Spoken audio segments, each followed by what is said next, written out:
Thank you for joining us for this Ask the Breeder session with us, Limagrain. This is the third of fourth, and this is a specific session which will be Ask the Breeder on barley, barley agronomy, barley know-how, anything you need to know about barley and spring barley in particular. Hopefully today is the day to answer all your questions. Just a little bit of background about us. I'm Tom Barker. I'm the Cereals and Pulses Product Manager for Limagrain. And I'm very pleased to say we're joined today by Ron Granger, who's our arable technical manager. So good morning, Ron. Morning, everybody. And the kind of format of today will be very similar to the other sessions that we've done. What we'll do is there'll be a bit of background from me about Limagrain's breeding program, and then Ron will run through a bit about his thoughts on spring barley and spring barley agronomy. And then we'll just hand it over to everybody who can ask questions to Ron and hopefully get the answers they require. We've had quite a few questions come in, and we'll just try and get through as many as we can. And if we run out of time towards the end of the session, then we'll try and get back to as many questions as we can and give everybody the answers they want. A bit of housekeeping: there is a Noroso point available for today, and there is a basis point available. So for both of those, they're slightly different. If you could put in the question function your name, your basis number or your Noroso number, your date of birth for Noroso, and your postcode, and we will get your point for you. You can ask questions through the session. Please do that in the questions box. And we've got a downloadable PDF about Diablo, which you can download and look at. So a little bit about Limagrain. If we could start the presentation, please.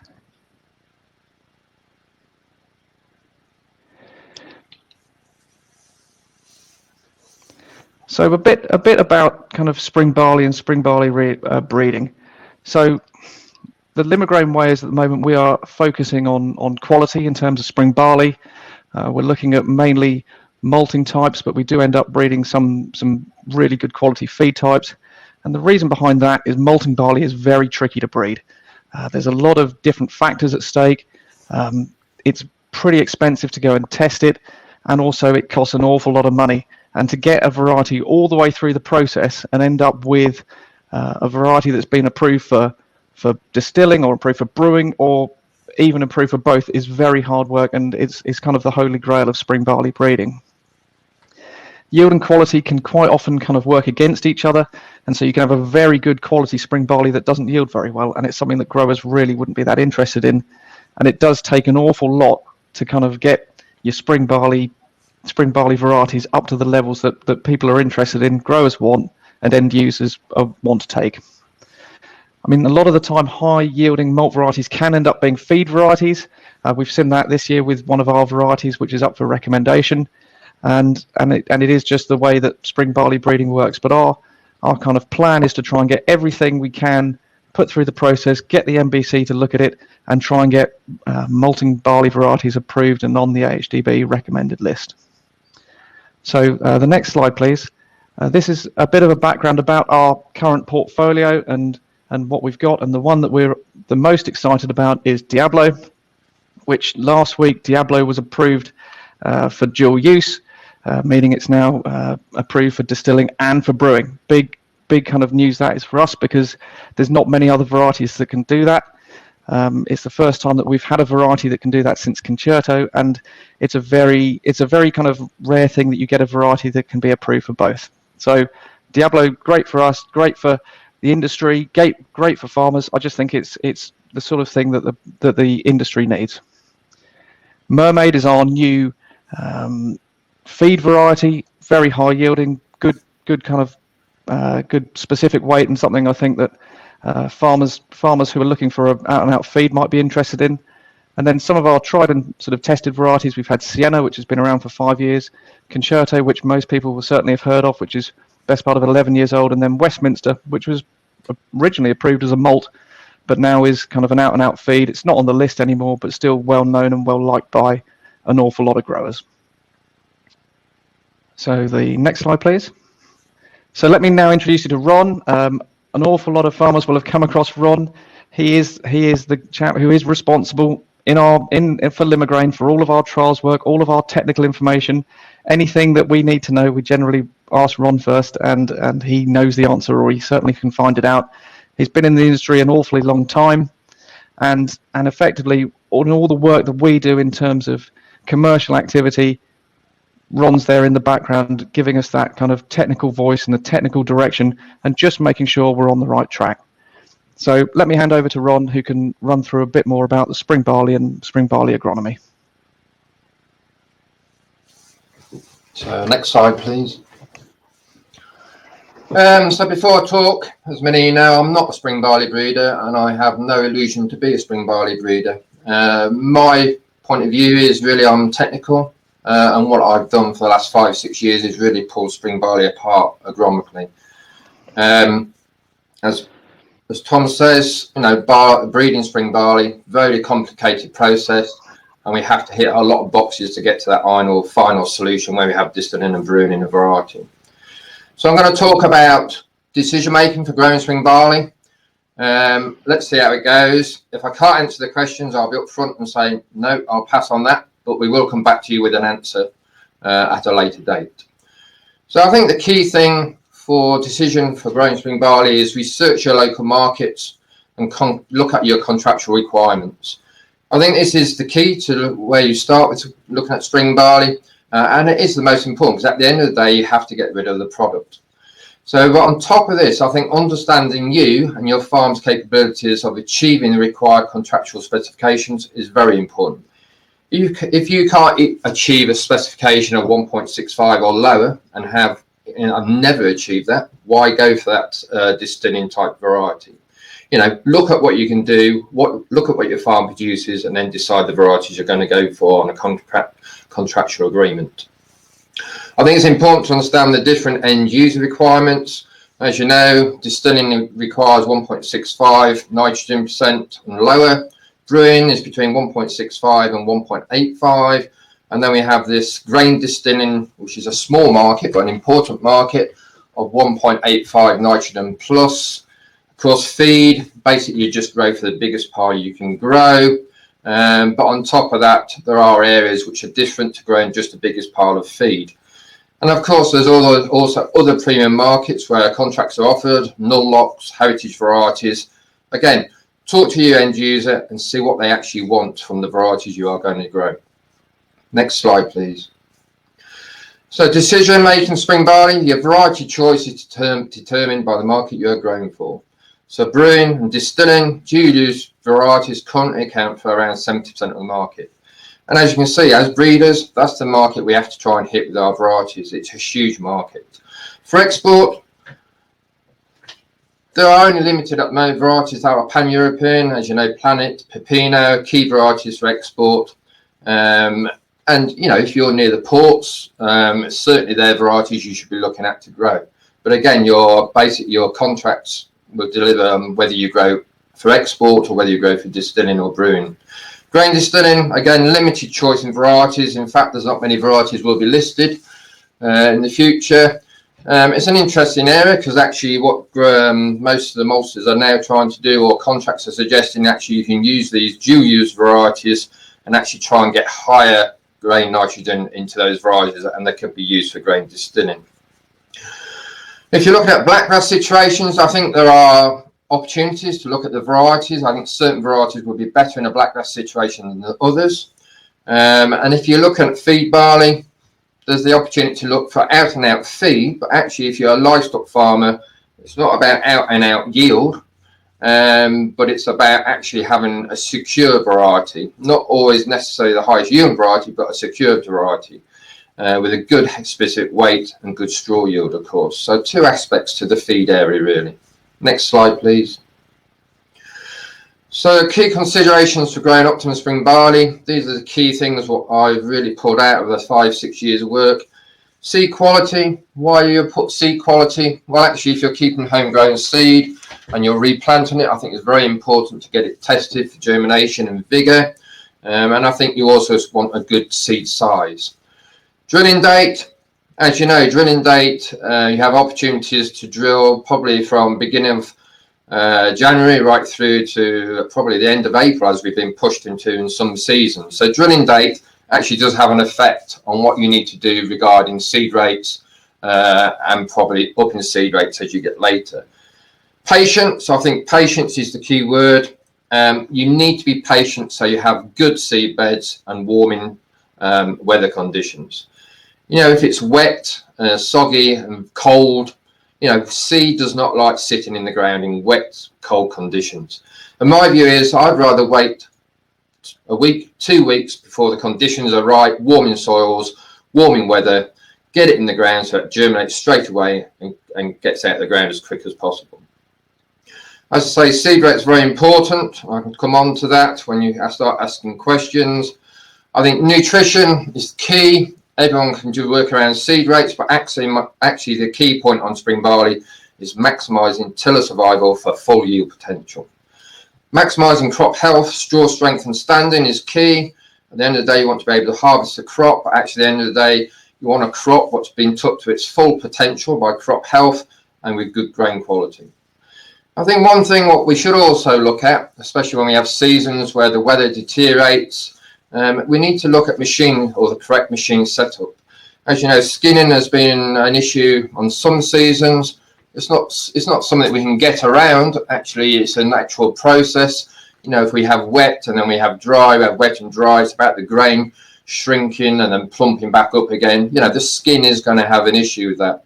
But my view is correct machine setup is important, especially when you had crops that are sat in the fields for a couple of weeks. If you have the opportunity, you know, the best thing to do is harvest at the best time available. So as soon as it's ready, get it in the shed. Storage is another area. The amount of times we've gone to seed growers, or basically the industry has gone to the sheds and actually found storage issues with spring barley. You know, you put a lot of input into growing a good crop, but actually you need just as big an input into the storage capabilities. So they're the key things I think to look around for your spring barley. Next slide. That is it. So over you, Tom. Well, I'd definitely reiterate that with you, Ron, because having had an experience of 12 years as a farm trader, storage makes such a big difference. And really, it's if you can keep it dry, if you can keep it cool, if you can put a bit of air through it now and again, it makes such a big difference. And with a lot of our seed crops, that's exactly what we would do. We'd be out sort of testing them as soon as they'd come in, then we'd go and test them again in the winter, and then we'd test them again before moving them, just to make sure that the germination and everything else was okay. And I think the storage of spring barley is incredibly important. Yeah, totally agree. So Ron, before I ask you a question, I'd kind of be interested in whether we could put a poll out to everybody and just ask everybody who's kind of watching just a quick question, which is, how important is spring barley in your rotation? And while you're kind of thinking about that, let's kick off with a few questions for you, Ron, and we'll see what you think. So the first question we had in, which was in from Peter, was what spring barley is best suited to grow in a high rainfall area of South Wales for feed, Ron? The southwest is a very testing environment, as you know, but I don't think there's no more testing in Ireland or probably the top of Scotland. But what I think you're looking at, as I said, it's not always about yield, it's about security and getting a result at the end of the day. My view is, you know, Westminster's been a very successful variety on farm in the southwest. Why is it being successful? It's just stood up to the weather. It's stiff as straw. It has a reasonably good disease resistance profile, which actually has held up over the years. And on top of that, has a really good specific weight. On top of that, for the livestock growers, as you know, straw is very valuable. Westminster, as you know, is a tall variety, and it does produce a lot of straw. Looking at the newer varieties, what you should be looking for is high yield potential, stiffer straw types with less bracketing probably, good specific weights, and a reasonably good disease resistance. And I think they're the key attributes. Now, feed varieties are not actually a big difference between feed varieties at the moment and actually these dual use varieties. And I think the key thing is, you know, select the variety whether you want to go for yield or whether you want a reliable crop at the end of the day. As you know, on livestock farms, you don't always get the opportunity to go spraying at the right time. So that's why you need to secure low risk varieties. So I've got another question for you, Ron, which is from David. He says, do you think that phosphites have a place in spring barley agronomy? I think anything, phosphites, as you know, we have products like GPA, Takeoff, any of these products, phosphites, biologicals, anything what you can actually put on the seed to get a better root system has got to be of value. And my view is, you know, whether it's a seed treatment, biological, phosphite or anything else, it's worth looking at, because the biggest problem we have with final yield potential in spring barley, of course, is drought in many regions. And the key to getting good or keeping tiller number is actually getting roots down.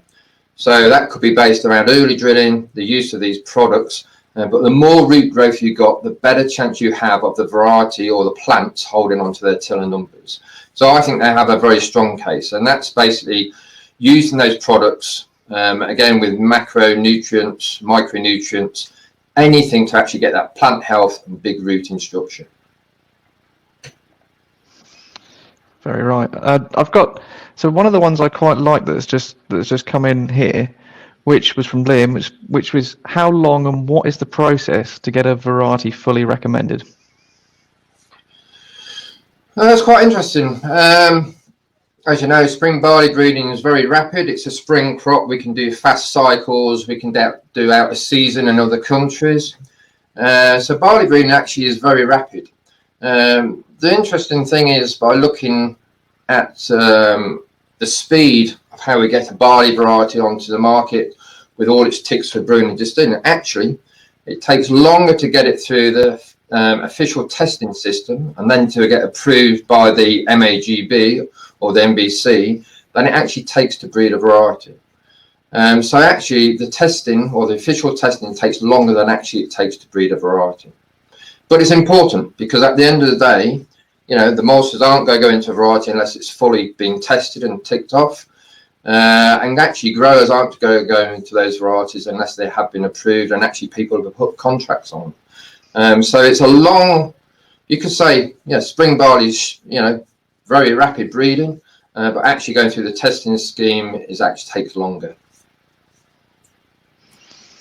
Ron, I've got the result of the poll that we've asked the audience, which was how important is spring barley in your rotation, and I'll publish it for everybody in a minute. But I'd just be interested to hear your feedback on this. So, the question I asked them was how important is spring barley in your rotation, with various options. One of which was it's one of our key crops. We usually grow some. I'll grow it if I have to, or it's a weed, which I have come across before, and almost 50% of people have said it's one of our key crops, and 30% we usually grow some. So my question is, how do you think that's changed in like the last 10 years? I mean, now that if spring barley is viewed as growers' key crops or one of the key crops, I mean, how do you think that's changed? I think there's a couple of issues in here. One of them is blackgrass. I think spring barley is an excellent crop for a blackgrass situation, and that's something what came in 8 years ago. You know, we need to be able to control blackgrass, there's no doubt about it. And actually spring barley is very efficient at that, and it actually gives you the chance to actually work through the winter on your seed beds, reducing blackgrass with spraying, and actually putting a crop in what actually yields. The other thing, of course, there was political reasons why we needed the 3-crop rule, and things came in about 7 years ago, I think, or 6-7 years ago. That made people look at spring crops more intelligently. But in sincerity, actually, I think spring barley was always seen as a crop. Oh, we're going to spring barley if we have to. It's called the Cinderella crop for a reason. But my view is actually, now people are actually growing it in blackgrass situation and growing it for political reasons. They've actually realised that actually these new high yielding varieties actually offer something and good gross margins on farm. You've got to remember, these spring barleys now are achieving 8 ton plus, with some very good farms. You know, the average is down to 6.5, but actually a lot of varieties are producing 8 ton in the last couple of seasons. So 8 ton is not something to be sniffed at, and especially when you think it's only a crop that's been in the ground for under 6 months, and actually with reduced inputs. So actually, it's a good crop. and it actually does make yield potential, and it does make returns. Well, thinking about that, I mean, one of the questions that Philip's asked, which I appreciate is going to be a bit broad, but I mean, perhaps you can kind of break this down into regions. He asked, what yield should we aim for with the newer varieties? And I wonder if you sort of split that across the country, where do you think that would be? I mean, I know that's quite a difficult question to answer, but just on average, do you think? I think you've got to push spring barley for 8 tonne, because basically, yield is key. As you know, there are limitations on grain nitrogen, but actually, from the work we've done at Limagrain, actually you can still push these spring barley crops for high yield potential, and actually you can still end up with reduced grain nitrogen. We're not the only people that say that. Actually, there's quite a few people in the industry saying now you need to look at these new varieties with very high yield potential and really push them. So my view is we need to raise the bar on the average tonnage per hectare across the UK, and I think it's something we should be trying to really improve. And I think 8 tonnes should be your target to look at. Now I do understand that a lot of barleys, as I've said, when you're on lighter soils, which is traditionally where a lot of the spring barleys were grown, drought is an issue. But my view is you should still try and target to produce the maximum yield potential of that crop.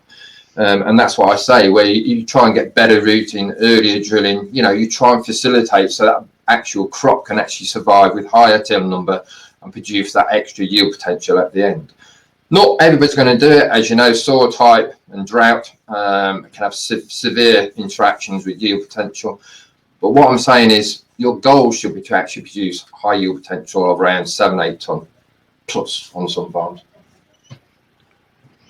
Well, interestingly, so if that's in terms of yield, if I can put out the next poll, which is going to be what's your attitude to spring barley quality, because quite often there can be a trade-off between yield and quality. And so one of the questions that we got asked beforehand was, how do I balance my spring barley yield potential and end use quality? Thinking if you're going to try and push it for yield, can you still get the quality that an end user is going to want?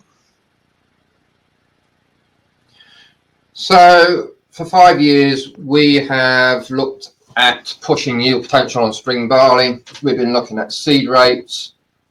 But one thing I have been looking at is, if you look at spring barley now, they're 10%, 12% up on where Concerto and Pepino were 10 years ago.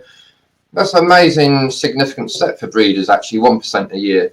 And we still haven't come to a limit with spring barley, I don't think. It is a fascinating crop, and we're still achieving good yield potential moving forward. But actually, when you consider a 10% yield difference between Concerto and Pepino in 10 years, then we should be looking for high yield potential on farm.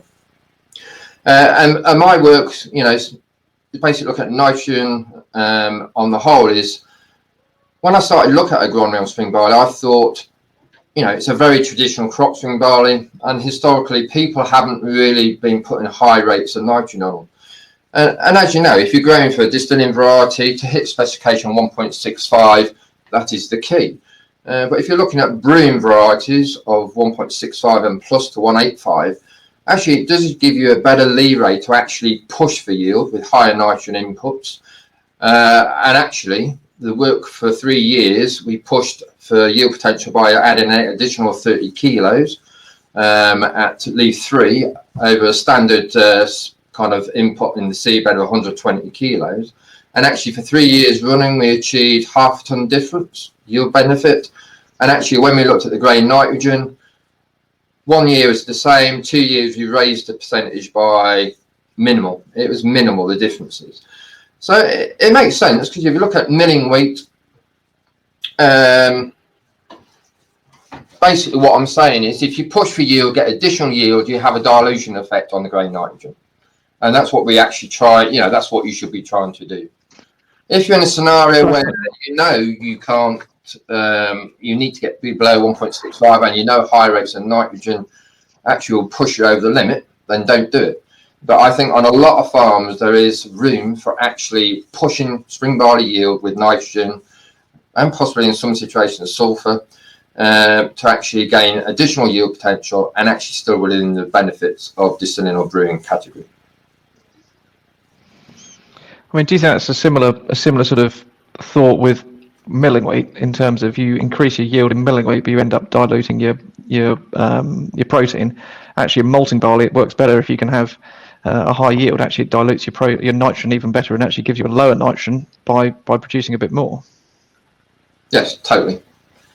As I say, it's not for everybody, but I think there is a big area of spring barley what can be pushed. And as I say, it's not looked at this. Other people have looked at this within the industry, and they are saying actually push these spring barleys to 10%. You can push these spring barleys more and actually still be within the range of the contracts.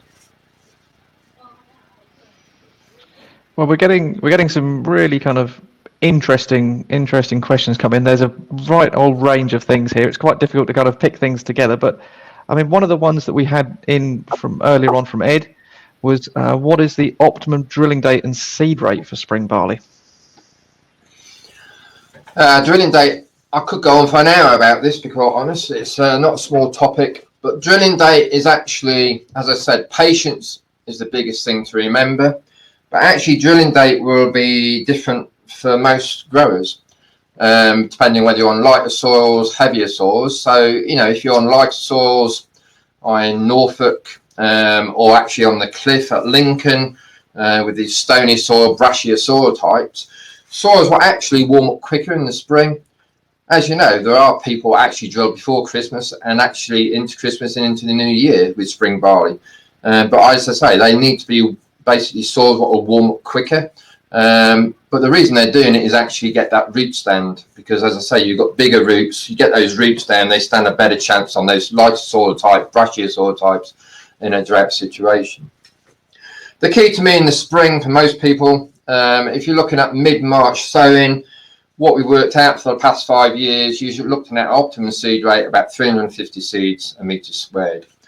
And I can say that with hand on heart, that is where your starting point is when you have a good seed bed and conditions are good.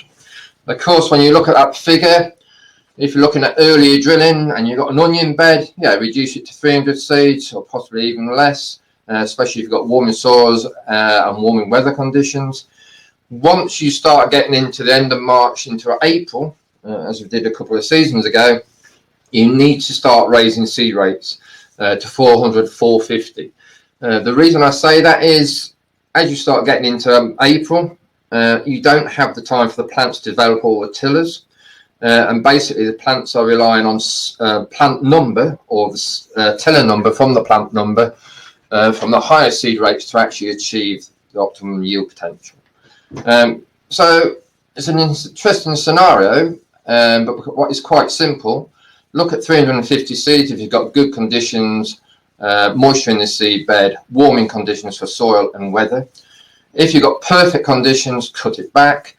If you're going later or you've got cloddier conditions, increase the seed rates. I mean, in a blackgrass situation as well, I think you need to look at increasing seed rate so the crops are competitive. But I do know that some people have been talking about 500, 600 seeds. My view is, with these high yielding high tillering varieties, I don't think you need to be that high, to be quite honest. I think you need to be looking at 400, 450 and actually having the stronger plants. There is a trade-off. If you get too thick, of course, you'll have weaker straw, more disease. So there is a trade-off if you go too thick with seed rates. Well, you'll be interested in the result of the second poll, Ron, which the question I asked was, what is your attitude to spring barley quality? And I know that's something that we've looked at a lot before, and almost half of the people would say I'm growing quality for a specific malting end user contract, or I usually get good quality and will try to place it on a feed kind of plus premium spec where I can. And I think that certainly goes to show that a lot of people's attitude for spring barley is it's going for quality, or we're going to try our best to get quality, and if we don't get it, then it's got to fall down into the feed bracket. And do you think that the recommended list kind of almost shows that most of the things on there are quality varieties of some description, and the feed element of it is quite small for that reason? I think you can put it down to successful breeders. If you go back 10, certainly 20 years ago, feed varieties were way above the quality varieties. What you have now is very high yielding malting, brewing varieties, distilling varieties, and actually there isn't actually a big difference between feed varieties. So why wouldn't you actually try and grow a dual-use variety like Diablo, Laureate, and actually still have a chance of actually getting rid of it with probably a premium at the end of the day? I mean, don't get me wrong, there are people who just go out and out feeding, and they're usually in the livestock regions. But my view is, Planet, all these varieties are very high yielding varieties. Why not try and get a bit on top?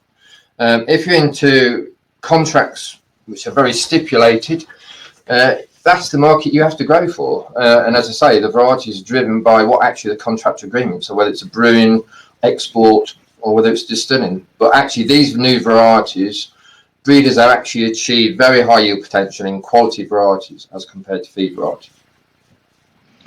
And as someone who's done quite a lot of work with malting barley and malting barley contracts, I think one of the things you said right at the beginning, which is knowing the contract and knowing the specification that it's on, and then just making sure that you do what you think your farm can do, not overselling it, just making sure you understand what's being asked of you in the contract. Is it a feed plus a minimum premium? Are you selling it for full spec malt with all the kind of pitfalls that go with it? And you just have to be kind of aware that it's your attitude to the spring barley contract, your attitude to risk, and your kind of previous history in terms of being able to grow the right kind of quality. I mean, you could have a spring barley contract that would go out and it would be the same as selling full spec milling wheat on a spec, and a lot of farmers would be a bit reluctant to do that. So I do think that just talking to merchants and just making sure that everyone's happy that they're growing the right spec on the right areas, I think is really important. I mean, do you think that's something that people definitely need to take away from this, Ron? Definitely. As I say, you need to have an outlet for the grain you actually produce. There's no harm in picking up the phone and talking to those guys down the road exactly what they want or what they're wanting from a variety, and then deciding whether you want to grow for that contract or not. But I think having a bit on top of the slice of cake is always a benefit. If you want to go for out and out feed, push the varieties or push the crop as far as you can. I mean, I'm not saying this probably just go out there and put more additional nitrogen on. My view is I've always been a big believer, if you're a bit pessimistic about pushing more nitrogen on, actually try a couple of tram lines and see what you get. Because my view is, do it in the same field as where you grow your normal crops, but actually try different tram lines and try and push for additional yield and see whether it comes out with the same grain nitrogen. But certainly, don't go gung-ho and take my verdict. My view is you should always test it on farm. Brilliant. Well, I reckon we've got about 10 to 12 minutes left, and I want to get through as many of these questions as we can because we've had quite a lot come in. So we've had one in from Tom. That's not me, promise. Is there any difference in grain nitrogen when drilling spring barley in December compared to March? So can you push it as hard, do you think? We've done some early drill trials in Norfolk and around the Lincoln area on the cliff. I don't think actually it's a necessity. Early drilling doesn't actually give you extra yield in all cases, but as you say, I think the important thing is it gives you security when you have these drought conditions come in, and then you're trying to get the better routing, better tillering, because actually the more tillage you've got when you go into a drought situation, the better. Because actually, if you look at a low tilling variety like Concerto compared to a high new yielding variety like Diablo, if you've already got higher tiller number, which Diablo does over Concerto significantly, you're actually in a better step, because what the plant will do is start to shut down in a drought situation. And actually, the more tillage you've got, slowly as time goes by with the drought situation, they drop tillers. So in a higher tilling variety, actually when it gets rain or the right environment, it will still remain with higher tiller number than the Concerto. So you'll have higher yield potential.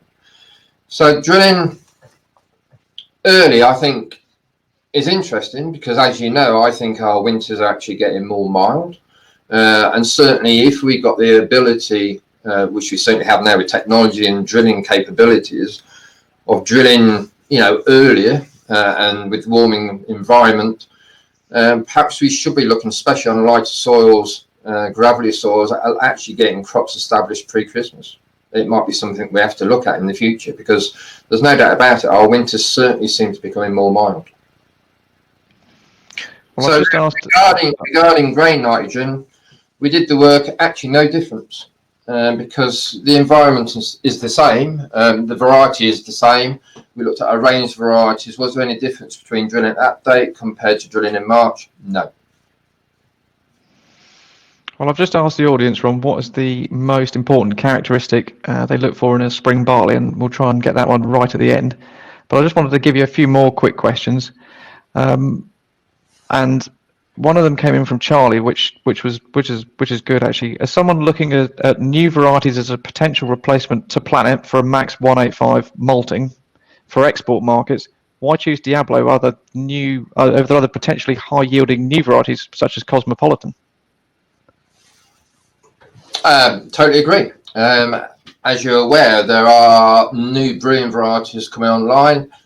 Most of these new varieties, of course, are still under test. So until you get the nod from the end user or specific contracts, I wouldn't grow them, because basically at the end of the day, you have to get rid of the crop. But I'm not going to argue. There are, as I say, we are raising the bar on yield potential, and certainly the brewing varieties, and certainly look at newer varieties, what will be coming on. The brewing varieties are certainly starting to raise the bar. The beauty of a dual use variety is actually basically can be used for brewing or distilling. So there's two markets there, and actually that's what the end users like. They have the opportunity to actually use that crop, whether it's for brewing or distilling. If you're looking for straight out and out Planet, then it's got to be a kind of a brewing variety, fully passed. And actually the biggest thing about Planet and Pepino is that they went on boats. And so that's another hurdle, because if they're not actually varieties what will actually be used in Europe or other countries in their brewing processes, they ain't going to go on boats. So it is another hurdle. So basically those varieties, Planet and Pepino, actually go on boats because they actually are used in other countries. So it's important, if they get brewing here, but not actually going to be used in Europe, it is another boundary. So make sure you talk to your end user and find out exactly what they want. I've had another question from Brian, which is, what is your view on PGRs in spring barley production? I'm open to PGRs. We've done some work. I do know that the guys who are actually pushing for 10-ton yields of spring barley actually use PGR. I think the important thing about PGRs on spring barley is you use little and often. You don't go in with big dollops of PGR. PGRs are quite stressful on spring crops. And as you know, I used to do spring wheat breeding. Actually, one of the biggest things I learnt was PGRs actually decimate yield in some situations with spring crops. So my view is PGRs are useful. We have to keep the crop standing, especially when you're looking for high yield potential. But my view is use them little and often. And again, they can be used for actually getting better rooting, stronger tillers. So I think they are key if you're going for really high yield potential. My view is, though, if you're in a drought situation, the last thing you should be applying is probably nitrogen and PGRs, because they're very stressful. The last thing you want to do with a spring crop, or the last thing it wants, is actually stop growing. And actually, when it stops growing, as in a very stressful situations, PGRs will actually have a negative effect on yield. My view is I'd rather wait till the crop, to see if the crop actually does get rainfall and things and actually starts growing healthily, and then consider your PGR if it needs it again then. But actually, stressful crops is not a good time to apply anything, herbicides, PGRs. My view is if you can't get the nitrogen in the plant at that time either, because we've had some really drought situations early spring, is keep them ticking along with trace elements, liquid feeds on the foliar. Because if you can keep them surviving and keep additional tillers alive, you'll have that yield potential to come when actually the weather changes. Well, the results of this poll, Ron, I think you'll like this. It was about the most important characteristic you look for when choosing a spring barley variety, and pretty much there's an even split between three things. One is yield, one's end market potential, and one is consistency and performance. And I think that's as breeders exactly what we're aiming for. So the next, I've got one more question for you. I think you'll like this one from Don. It's a very topical one, I know. It's about barley and skinning. So barley skinning continues to be a major problem for malting barley growers and for maltsters. Have there been any developments in breeding which may address this, either by reducing or stabilising the levels of skinning? I knew this question would come up. Skinning is quite a technical area, because at the end of the day, actually, the end users, the maltsters, actually want grains to lose skins. So it's actually part of the processing where the skin doesn't need to drop off the grain.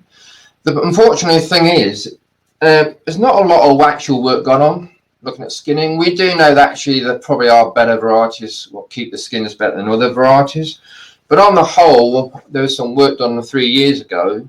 A lot of these newer varieties would appear to be very similar, very similar. Now, there are some differences, and certainly the maltsters probably see it better than we do when they get the samples through the door. But I find it amazing that actually not more work is being done. If it's such a problem, why aren't the maltsters or actually growers or HDB actually looking at skinning to actually really nail it down what we actually need, and whether we need to produce better varieties? I think my view is actually, skinning is a natural process. I think we've had some bad seasons where we've had delayed harvests, and as I said, with this kind of swelling, grain kind of swelling with rain and then basically drying out again, that's causing issues with skinning.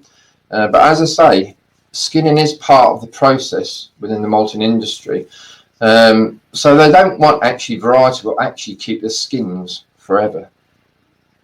But I think it's an interesting topic, and it's one that I've always questioned, why aren't we doing actually more work?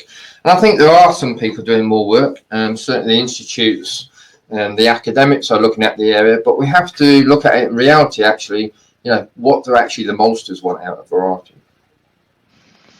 So in the last couple of minutes, Ron, I've got one or two more for you. One is there a reliable way to reduce the losses from brackling that not only lose yield but cause problems with volunteers in the next crop? That was asked by Philip.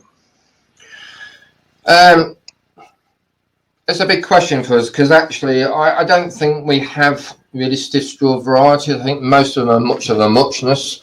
There was a certain variety, I think Arena was probably the stiffest variety we've had for a long time, and if you was on really heavy soils and pushing for yield, they're the kind of varieties you want, very short stiff straw varieties.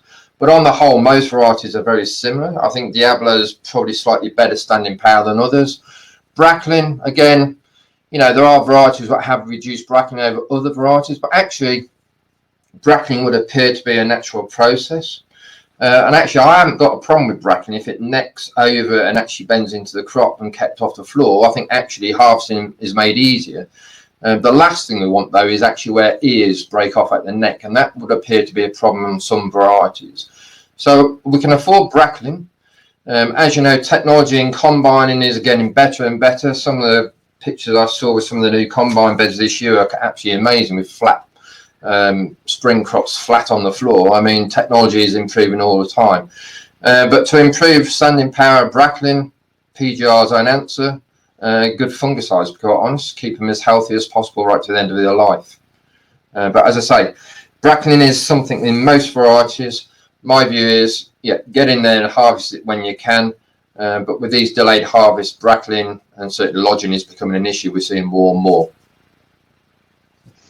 Well, I think we've got time for about one or two more questions, Ron. So we've had another one in from Tom. It says, is there a frost risk to spring barley drilling pre-Christmas?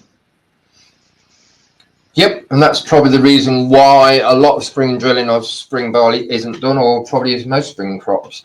But as I say, our weather patterns are changing. Whatever you say, the weather patterns are changing in the UK. We are having mild conditions. Saying that, we probably have the worst winter ever now. But my view is, that was always a reason why people didn't grow spring crops, because of the frost damage and winter kill. You have frost heave, snow damage, and all these things. That's why I say I think it's important you actually drill these crops if you're drilling before Christmas, if you're looking at kind of lighter soil types, warmer soil types, stonier soil types, you don't have such a problem. They're the air soils where most people are going. But I think it is something to look at moving forward, whether we actually can start using these crops earlier drilled. No, I think that's really good, and actually, I mean, we've still had more questions come in, which I think I will save for you to answer at another time. I want to say thank you to everybody who's kind of watched and asked questions and interacted. I know that there's an awful lot of kind of webinars and sort of internet content that people can kind of look at and get learning resources. So we really appreciate people engaging with us and spending the time getting kind of in and sort of fully involved with talking about spring barley. And I want to do a big thank you to you, Ron, for giving up your time this morning to ask questions, especially ones that are a bit tricky and are difficult to answer. So, really appreciate you giving up your time this morning. It's been a pleasure, as always.